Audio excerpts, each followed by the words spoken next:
Hello and नमस्ते सबैजनालाई। तपाईँहरूलाई हाम्रो च्यानलमा स्वागत छ। आज चाहिँ हामी केही कम्पनीहरूको फन्डामेन्टल एनालाइसिस गर्न जाँदैछौँ। सो इन्ट्रेस्टेड भएर राख्नु होला। फन्डामेन्टल एनालाइसिस भनेको चाहिँ एकदम इम्पोर्टेन्ट चिज हो।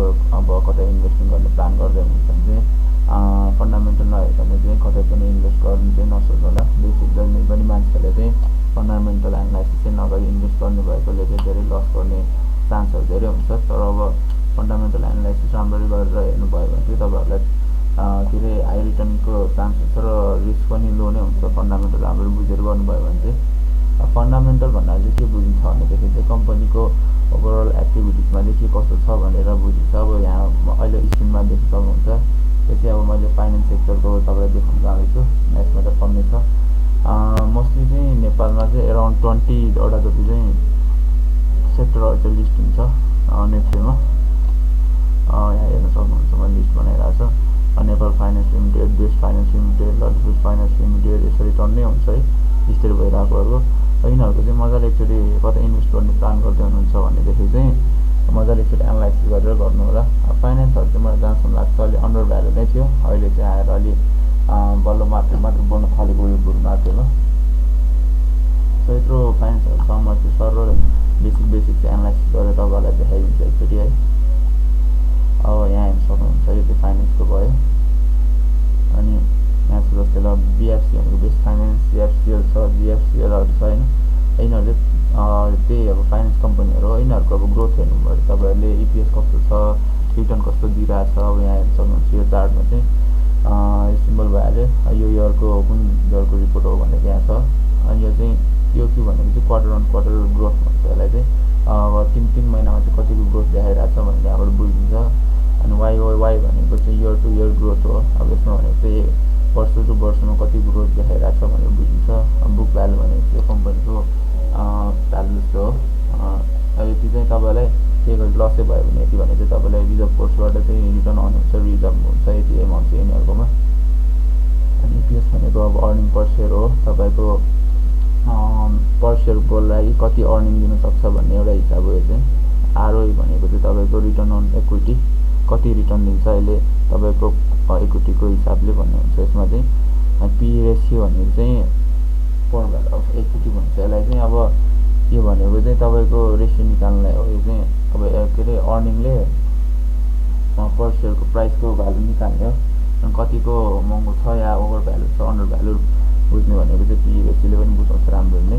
अब अहिले ट्रेडिङ प्राइसहरू भयो यिनीहरू भनेको चाहिँ बिएफसीको हेरौँ है। यसको चाहिँ रिपोर्ट आएको थियो जस्तो लाग्यो। अब यसको चाहिँ अर्निङ पर सेयर भनेको चाहिँ 100 रुपियाँ छ भनेदेखि तपाईँलाई 8 रुपियाँ 27 पैसा दिने जति क्यापेसिटी छ यसको चाहिँ। अब रिटर्न अन इक्विटी भनेको त्यही लगभग 8% जस्तो दिने छ। अनि पी रेसियो चाहिँ 31% है। यो 31% भनेको चाहिँ यसको लेटेस्ट ट्रेडिङ प्राइसलाई तपाईँको इपिएसले डिभाइड गरेर निकाल्ने हो। अनि यो चाहिँ अन्डर भ्यालु छ कि ओभर भ्यालु छ भनेर बुझ्ने यहाँबाट हो। मोस्टली चाहिँ 15 देखि 20को रेन्जमा भएकोलाई चाहिँ राम्रो मानिन्छ यो सेयरहरू चाहिँ। त्यस्तै गरी सिएफसिएल छ, यसको नि 3 महिनामा चाहिँ ग्रोथ 7% भएको छ। इयरमा चाहिँ जम्मा 2.3 भएको छ, यो चाहिँ अलिक कमै छ।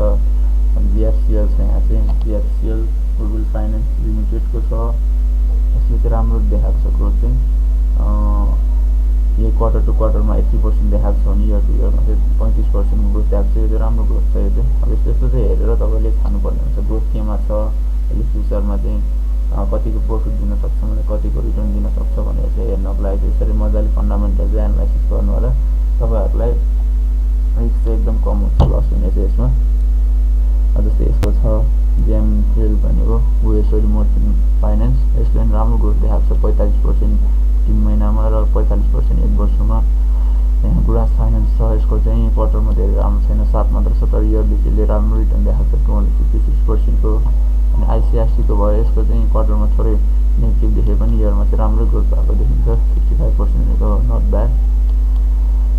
अनि जेएसएलको चाहिँ आएको छैन जस्तो, तर यसको पनि राम्रो छ। इपिएसहरू हेर्नुहुन्छ भने चाहिँ 8%को छ, 6%को रिटर्न छ, पी पनि ठिकै छ।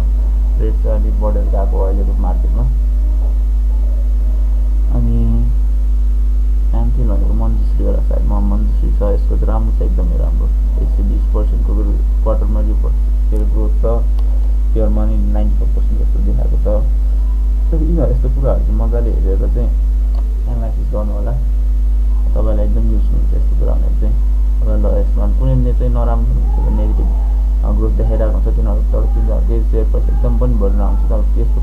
एकदम केयरफुल हुन गर्नुपर्छ। जस्तै यो एसेट सेल भयो, यसको सेयर प्राइस चाहिँ बढेको बढी छ लगभग 1-2 हप्तादेखि, तर ग्रोथ भने चाहिँ एकदम नेगेटिभ देखाइरहेको छ।